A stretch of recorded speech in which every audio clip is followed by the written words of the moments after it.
E passo, então, agora a nossa segunda apresentação, que vai ser a da professora Marília Costa Morosini. Eu queria falar um pouquinho a vocês sobre a professora Marília. Ela é professora titular da Faculdade de Educação da Pontifícia Universidade Católica do Rio Grande do Sul, é doutora em Educação e pós-doutora pela Universidade do Texas, coordena o Centro de Estudos em Educação Superior da PUC Rio Grande do Sul, da Rede de Pesquisadores Sul-Brasileiros de Educação Superior e do Observatório de Educação, Indicadores de Qualidade do Ensino Superior da CAPES e INEP.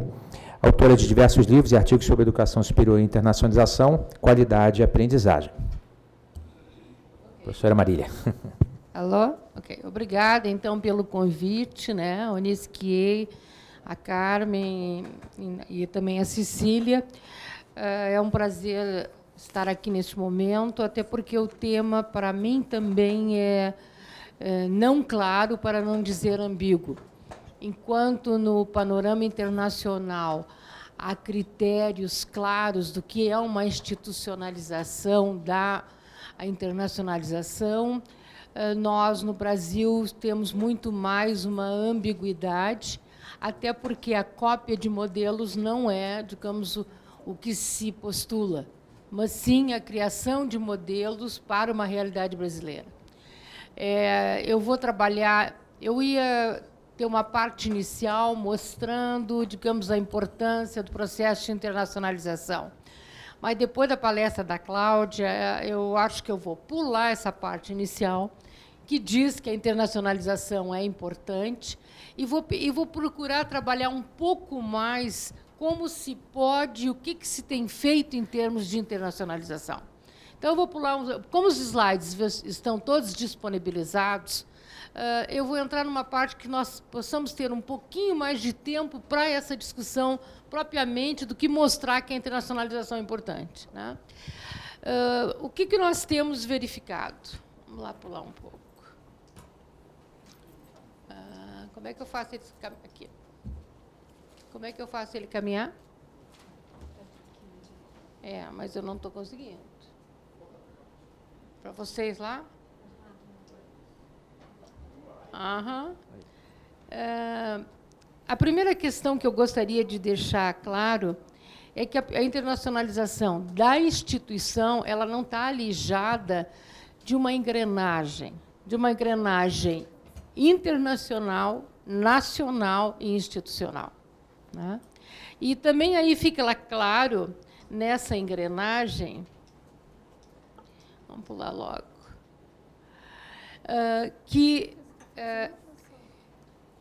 e aí está se tentando ver, o fundo é a questão da qualidade. Internacionalmente, nós temos documentos dos países desenvolvidos, onde o processo de internacionalização norte-norte é o predominante, que mostram de que tipo tem que ser essa internacionalização. Os documentos da OCDE, eles deixam claro que é uma internacionalização em forma de capacitação do recurso humano para o mercado de trabalho e para o mundo global.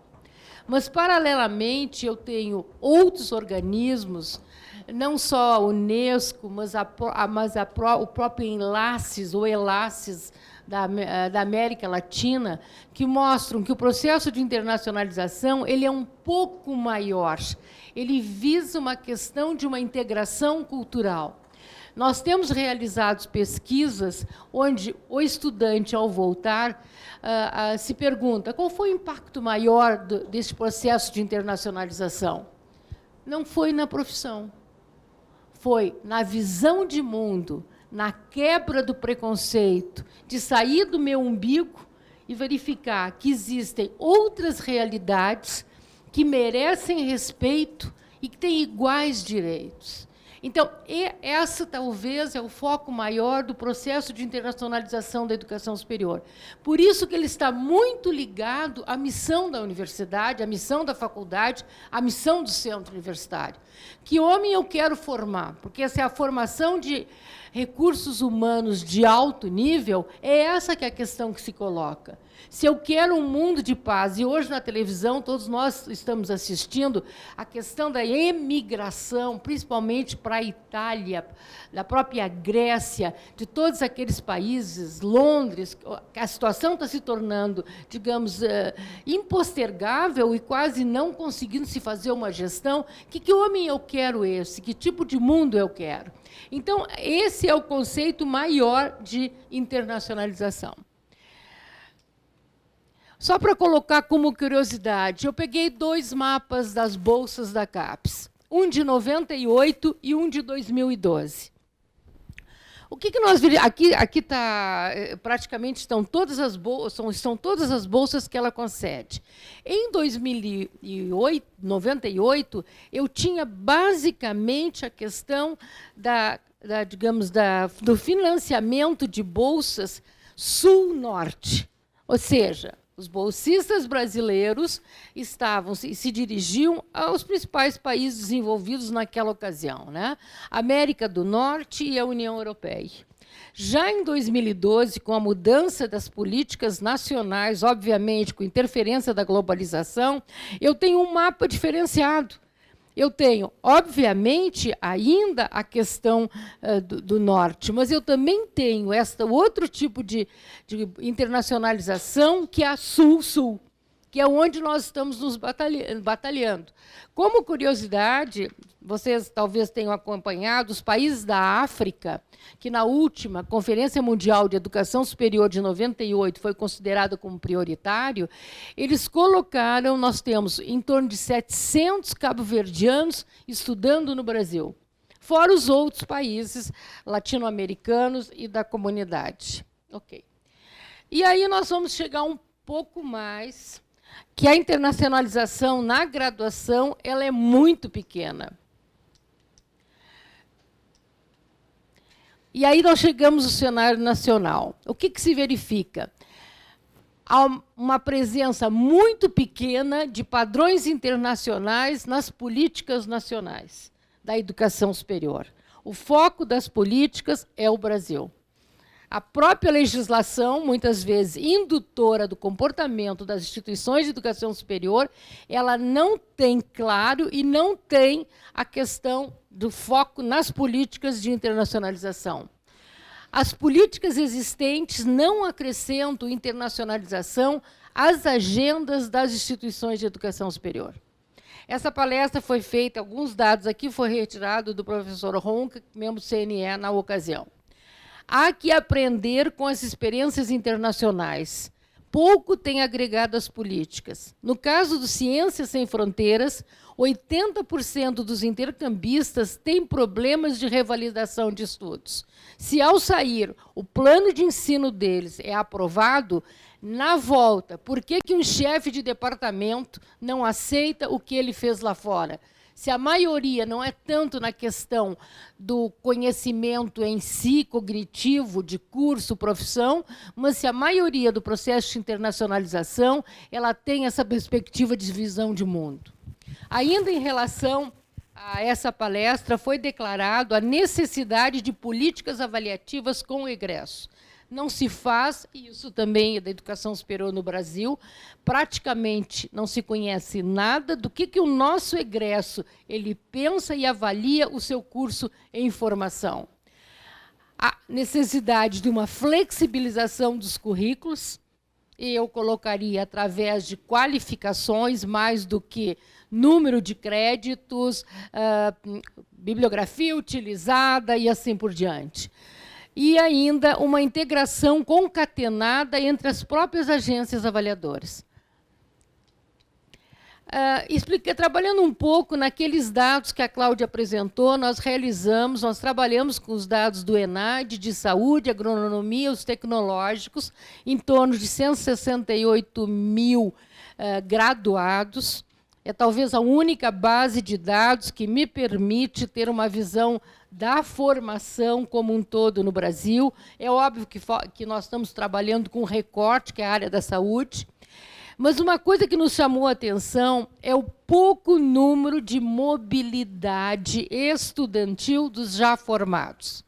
E, além disso, desses 3%, praticamente metade foram por sua conta, por conta de sua família, talvez fazer um curso de inglês, talvez trabalhar como babysitter, garçom, etc., etc., ver o mundo. Então, na real, é 1,5% que foram em programas de qualificação durante a sua graduação. E o grande perfil é solteiro, branco e brasileiro. Esse é o grande perfil. Mas, se vocês verificarem, eu tenho um outro perfil que vem ascendendo. O meu estudante, hoje, ele não é, e vocês sabem muito mais do que eu, ele não tem um único perfil, ele tem um perfil predominante. Mas, nesse dado aqui, nós temos a questão da escolaridade da mãe do graduando. Hoje, em pesquisa, se trabalha muito mais com o nível educacional da mãe do que do pai, porque digamos, a nova configuração das famílias fazem com que a mãe seja o principal arrimo em termos educacionais, em termos de motivação do seu filho. O que nós verificamos? Se vocês olharem aqui, eu tenho mães com nenhuma escolaridade, dos que foram para o exterior. Isso aqui, se nós coletarmos todo estudante brasileiro que se formou no 3º ciclo, é muito maior. Ou que seja, aquele filho oriundo de uma família onde o principal arrimo educacional não tem nenhuma escolaridade ou tem ensino fundamental, ele também vai para o exterior. Ou seja, eu posso ter mobilidade e internacionalização, mesmo aqueles que não têm uma situação familiar, uma situação educacional que motive o indivíduo para ir para o exterior. Essa abertura de mente que, provavelmente, a educação superior nos dá. E tem 2 características que eu acho que é importante nós olharmos. Intercâmbio não institucional. Ele foi por conta própria, por conta da família, etc. É óbvio que, quanto maior a escolaridade da mãe, esse roxo aqui é o não institucional, maior é aquela aspiração do filho ter ido, digamos, com uma boa situação econômica para o exterior. Esse outro dado que também me mostra um outro perfil. Eu tenho, obviamente, dos que foram para o exterior, a maioria não tem renda, gastos financiados pela família e por outras pessoas. Mas eu também não tenho renda e os gastos são financiados por programas governamentais. Eu também tenho renda e não preciso de ajuda, tenho renda, contribuo com o sustento da minha família e sou o principal responsável pelo sustento da minha família.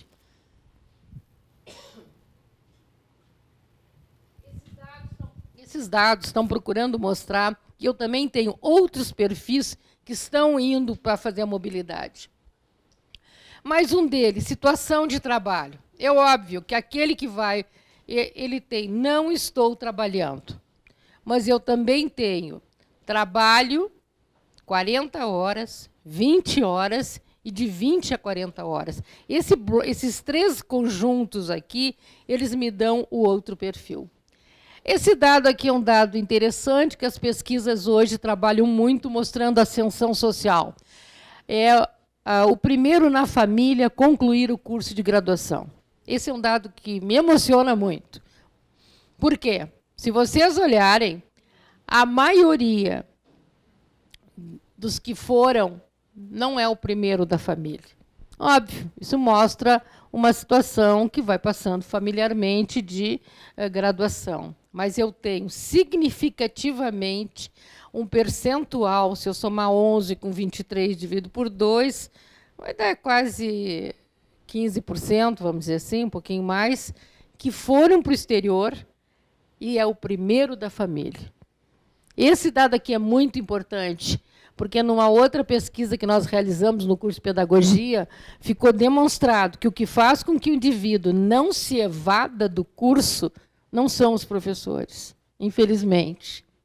Não é a instituição, é a família.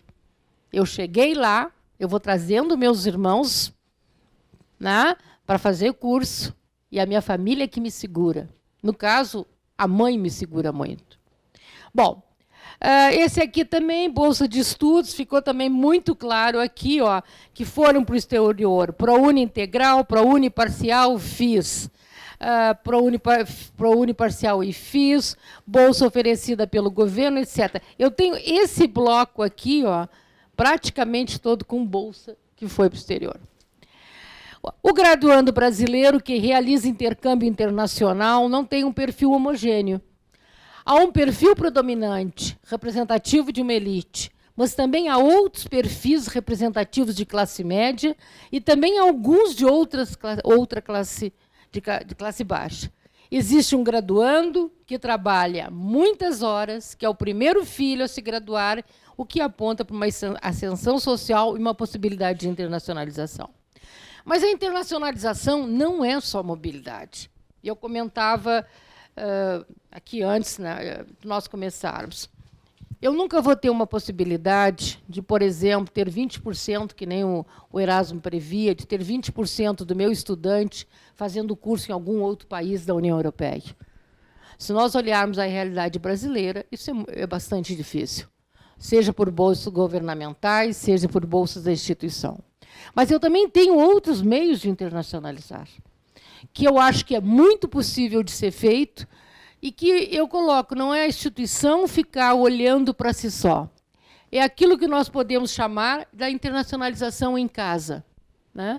Essa é uma das perspectivas, que seria uma internacionalização de menor custo e que abriria o meu curso, na medida da minha missão, para o que está ocorrendo.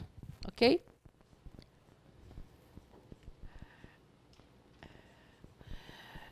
Aqui tem uma definição do institucional que seria, pela CNAE, que é a que escreve mais sobre internacionalização, é uma canadense, é um processo internacional, um processo intercultural de ensino. Já o ACE, American Council of Education, né, ele diz que a internacionalização ela implica em compromisso institucional articulado. Se eu colocar no PDI, eu vou ter que ter políticas e práticas docentes articuladas. Eu vou ter que ter um currículo e os resultados ou as qualificações decorrentes desse currículo articulado. Eu vou ter que ter uma estrutura e um staff administrativo que saiba como internacionalizar, que vista a camiseta. Porque, digamos, políticas que são elaboradas pela instituição e que não motivam o próprio staff e o professorado é o que está em contato com o meu aluno. Se ele diz para uma sala de aula que não é importante eu saber como é que é a formação de professores, por exemplo, no Reino Unido, mas para que você quer saber isso? Nós estamos no Brasil. O meu aluno não vai ser motivado. Essa é a principal, digamos, que depois se coloca, a principal questão de motivar a internacionalização em casa é que o meu professor esteja, digamos, internacionado, que ele vista essa camiseta. O próprio Conselho de Educação dos Estados Unidos ele vai dizer que a mobilidade do estudante está, a colaboração e as redes e a definição por um modelo de internacionalização. Ou que ele seja periférico ou que ele seja central, trabalhando em miúdos isso. O modelo central, por exemplo, eu posso tomar como exemplo a Unilab e a Unila. O objetivo é, em toda instituição, estar voltada à internacionalização. Esse é o modelo central. Via de regra, eu vou ter um modelo periférico. Alguns setores, alguns cursos, eles estão mais voltados à internacionalização. Nós falávamos de turismo, né? O turismo é voltado a viajar o Brasil inteiro, viajar a América Latina, conhecer, pelo menos, hoje uma internet está aí, eu entro no Louvre, conhecer o que eu tenho, para que eu estou me formando. Como é que eu não posso ter esse conhecimento? Se o meu professor que está lá, ele não tem essa motivação, o meu aluno vai decorar o que está no livro. Turismo é não sei o quê, não sei o quê, não sei o quê. Né? Isso aí não leva a nada na hora de uma boa formação. Eu vou pular esse aqui, porque depois é uma das formas de internacionalizar. E eu vou ficar nesse aqui. Como é que se internacionaliza uma instituição? A primeira colocação que eles... Ué, aqui, ó. Deveria estar aqui. É o lá, ó. A primeira questão é analisar o contexto. O que eu tenho? A Cláudia colocava que as pessoas dizem, nós não temos ações internacionalizadas. Mas se eu tenho uma disciplina que trabalha com uma visão mais internacionalizada, eu tenho internacionalização. Eu tenho que desmistificar que internacionalização é viagem, é mobilidade. Necessariamente não. Eu posso estar com todos os recursos informáticos que existem e eu posso fazer internacionalização na minha disciplina em atividades extracurriculares. Então, eu tenho que fazer uma análise deste contexto. Depois, eu tenho que cruzar a minha missão com o que eu preciso. O que realmente me interessa de internacionalizar? De que forma eu posso fazê-lo? Depois, é uma questão do compromisso. A política institucional, o board, vamos dizer assim, né, a direção, os professores, os funcionários, os estudantes, têm que motivar. Foi um pouco do que se fez no início do Mercosul. Eu tenho que tomar consciência e eu tenho que estar motivado para isso. Planejamento, eu vou identificar as necessidades, os recursos, porque eu preciso de recursos.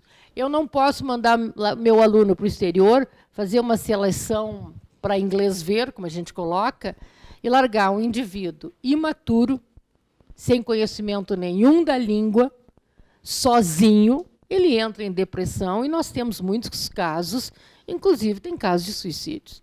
Tu larga um jovem de 16 anos, sem nenhum conhecimento de estrutura, sem estar preparado para um indivíduo que morou com a família, sempre. Tu tem que ter um suporte para enviar o teu aluno. Um suporte para resolver questões que ocorrem lá fora.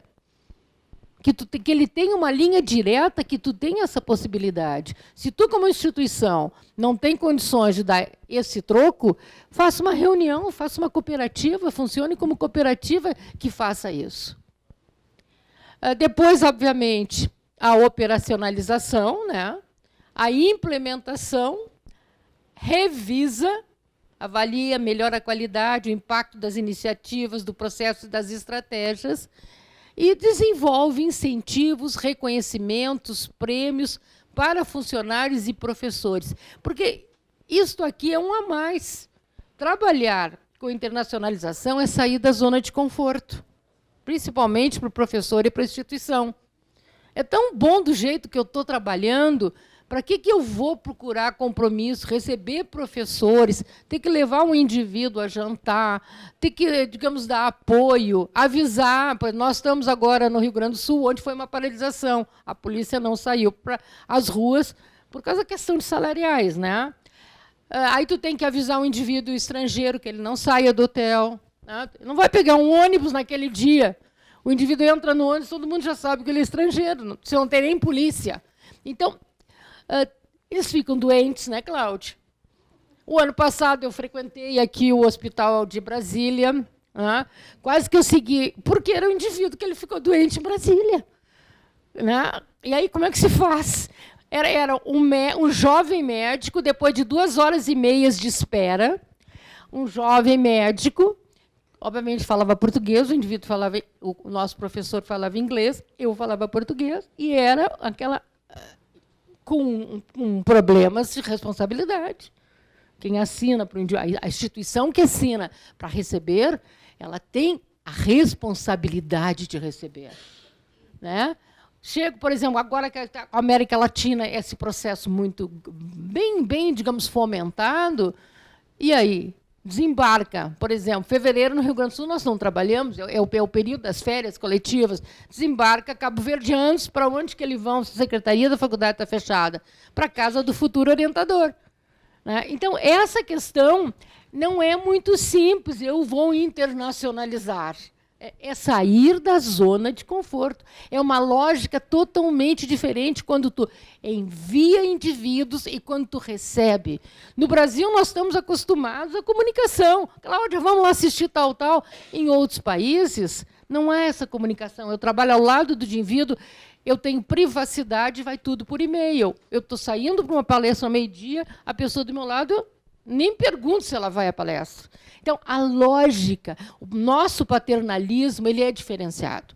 Bom, mas tocando um pouco, a questão da internacionalização do currículo, que eu quero trabalhar um pouco mais, que eu acho que abrangeria uma outra perspectiva. Okay? A questão que se coloca são os professores. Aqui eu tenho, por que um currículo internacionalizado? O que ele me dá ao estudante? Em primeiro lugar, ele me permite diversidade de idiomas e culturas. Ele me dá a consciência da minha cultura e de outras culturas. Experiências educacionais, eu tenho contato, que são oferecidas em outros idiomas. Uma autoformação do indivíduo.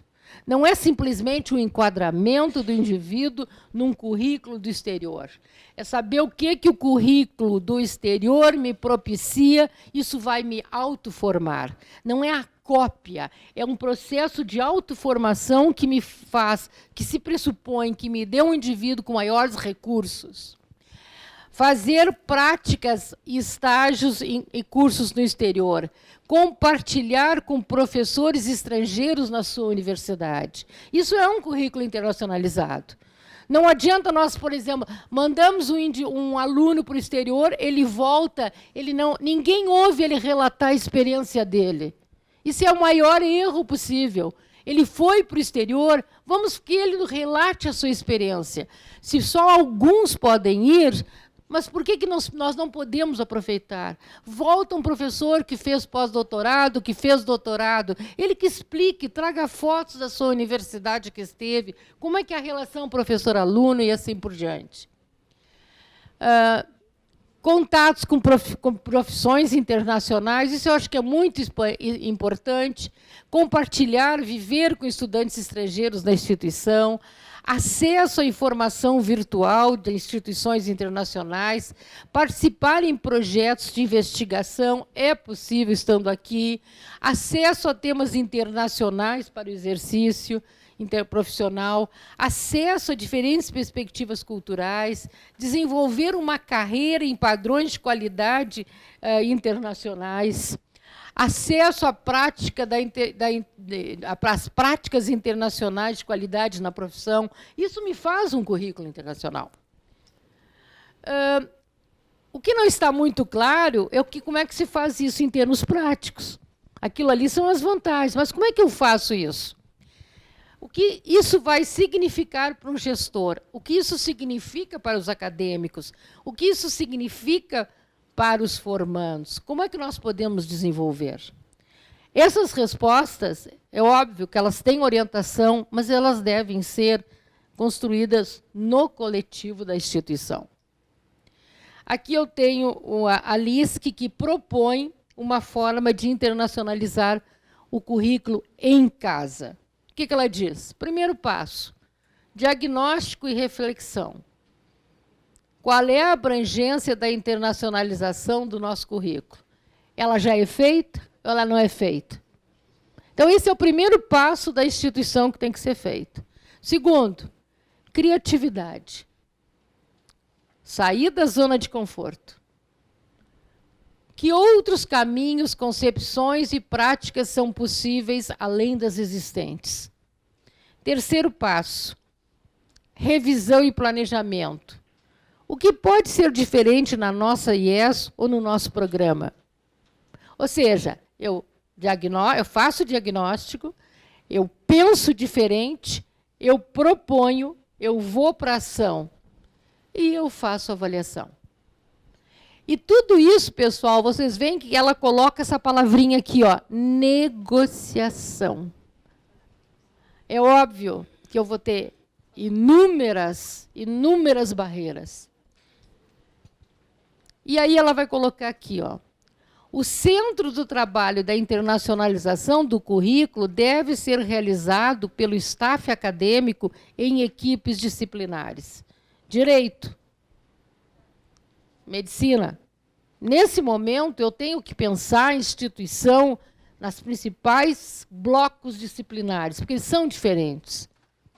Depois, enquanto que a política da universidade é importante na efetivação do currículo internacionalizado, ela não é suficiente. Não adianta só uma belíssima política do Conselho Universitário. Fica no papel. Mesma coisa que o projeto político-pedagógico, que agora eu acho que está me mudando. Mas a gente entrava em instituições de educação superior e o que ocorria estava chaveado, o projeto político-pedagógico lindo, maravilhoso, construído pela direção. Né? É a mesma coisa aqui, é o processo que se reconstrói. Enquanto as fases têm alguma importância, aquelas fases diagnósticas, etc., etc., existem outros fatores que também vão influenciar. E aqui nós vamos para os fatores bloqueadores e facilitadores. Bloqueadores. Money é um deles. Se eu vou sair da minha zona de conforto, eu tenho que pensar o que eu estou precisando de internet, de Wi-Fi, se for o caso, se vai ter palestra, se eu vou convidar pessoas, ou seja. Segundo, falta de políticas de promoção e estabilidade para a internacionalização. Ou seja, a instituição tem que ter políticas que digam é importante e vocês vão ser premiados quem faz a internacionalização. O professorado, a própria instituição, essa é uma questão custo-benefício. Não vamos ser assim utópicos e dizer é um amor fazer internacionalização, eu vou fazer pelo amor. O que implica? Se eu, para internacionalizar, eu vou usar o meu salário integral para me manter no exterior e tenho que deixar minha família aqui, eu não vou. É óbvio, o meu salário não funciona nesse nível. Ou seja, eu tenho uma condição, eu não vou sustentar, digamos, um processo de internacionalização que vai beneficiar a todos a instituição. Então, acho que a gente tem que também pensar claramente o que significa. A concepção de internacionalização como importante. Eu tenho que acreditar, eu tenho que vestir a camiseta. Falta de conhecimento, habilidades ou competências no staff acadêmico. Eu não sei fazer internacionalização. É isso aí. Se eu não conheço, eu não sei, eu me ponho contra. E ainda diz que o pensamento disciplinar é o maior bloqueador. Eu tenho que pensar em termos disciplinares, porque cada disciplina tem um modo de se conduzir, mas eu não pode ser esse pensamento bloqueador. Facilitadores. Estágios, cursos internacionais, como critério para estabilidade, promoção, seleção de professores. Um professor que teve uma experiência internacional é importante ser contratado. Verbas pequenas para promover o envolvimento com a internacionalização. Vamos pedir para a CAPES, agora está numa situação um pouco mais crítica, né? Mas, vamos dizer assim, se espera que a pátria educadora retorne. Né? Então, mas até há pouco tempo havia verbas, mesmo para instituições pequenas, havia bastante. Isso eu posso dizer, porque eu sou parecerista. Né? Oportunidade de professores e estudantes de compartilhar suas experiências. Isso é a pior coisa. O indivíduo ele fica com a experiência para ele, ninguém quer ouvi-lo. Aquelas palestras assim, de meio-dia, 1h, não tem ninguém. O professor ficou 1 ano no exterior, trouxe uma visão de mundo, mostrando... Vai fazer conversas de internacionalização, não vai ninguém. Né? Então, tentar trazer esses indivíduos para colocar em sala de aula, explicando a experiência deles, né? Dentro do currículo, se for o caso. Estabelecimento de redes institucionais entre as instituições. E os mais importantes facilitadores, são os professores. É a motivação. Depois, nós teríamos, mas eu acho que não vai dar tempo, exemplos de como é que eu posso internacionalizar. Né? Isso... Tá? Por exemplo, programas acadêmicos é um exemplo, tá? Programa de intercâmbio de estudantes, estudos de língua estrangeira, internacionalização do currículo, estudo por áreas temáticas, estudo no exterior, estudantes internacionais na própria instituição, receber estudantes internacionais. Receber estudantes do Sul, eles são importantes, eles trazem uma outra visão cultural diferente da nossa. O próprio processo de ensino-aprendizagem voltado a uma internacionalização, programas de dupla diplomação, treinamento, capacitação intercultural, programa de mobilidade de funcionários e docentes, visitas de professores e acadêmicos, ligação entre programas acadêmicos e outras estratégias, atividades extracurriculares, clubes e associações de estudantes. Hoje tem Face dessa gurizada, e de próprios professores, que eles trabalham com os Faces que foram no Ciências Sem Fronteiras. Tem abertura. Então, é possível hoje que o nosso alunado ele tenha esse contato com alunos que já foram, alunos que estão querendo ir. Isso eles têm. Não é aberto, obviamente, aos professores, via de regra, mas até para contar as experiências. Eventos internacionais extracurriculares no campus, redes comunitárias com grupos culturais e étnicos, programas e grupo de apoio, estratégias de governança, comprometimento das lideranças, envolvimento ativo de acadêmicos e funcionários, finalidades e objetivos articulados para a internacionalização, reconhecimento da dimensão internacional na minha instituição, operacionais, internacionalização integrada na instituição como um todo e nos níveis de planejamento, orçamento, sistemas, qualidade dos departamentos. Não adianta um departamento propor e o financeiro dizer não. Não adianta. Estruturas organizacionais apropriadas, setor de internacionalização, setor de mobilidade, recebimento de alunos, setor de planejamento por exemplo, de disciplinas em língua inglesa, em língua portuguesa. Isso tem que haver uma concatenação. Sistemas formais e informais para comunicação e ligação à coordenação, equilíbrio entre promoção, gestão da internacionalização centralizada e descentralizada, sistema adequado de alocação de recursos, suporte financeiro, serviços, recursos humanos, suporte para as unidades de serviços institucionais, alojamento para o estudante, se não alojamento, pelo menos uma lista de apartamentos e quartos para que ele chegue, ele sabe onde ele pode ficar. Isso aí tudo a instituição tem que promover. Também, isso é importante para o indivíduo estar recebendo. Envolvimento das unidades de suporte acadêmico, biblioteca, ensino e pesquisa, desenvolvimento de currículo, treinamento do professor e funcionário, serviços de pesquisa, programa de orientação, aconselhamento, treinamento transcultural e assessoria, inclusive para vistos. Né, que também nós exigimos vistos, se for o caso, e para ir, seja Portugal, seja Espanha. E recursos humanos, procedimentos de recrutamento e seleção que reconheçam a experiência internacional, políticas de recompensa e promoção para reforçar a contribuição dos professores e funcionários, atividades de qualificação para professor e funcionário, suporte para missões.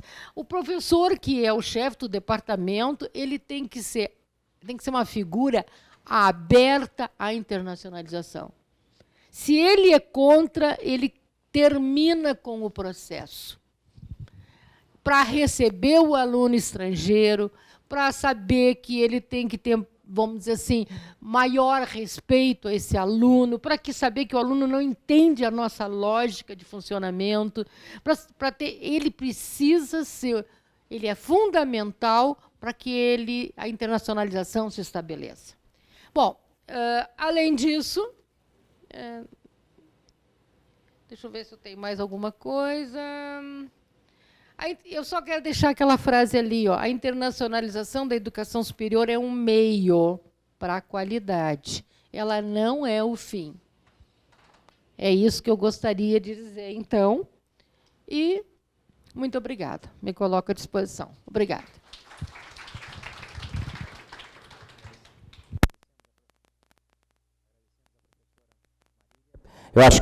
Eu acho que a apresentação dela foi extremamente didática, né, apresentando aí uma série de ações, de providências, né, de ideias. Eu acho que alimentou bastante a nossa curiosidade e o desejo por aprofundar mais esse tema.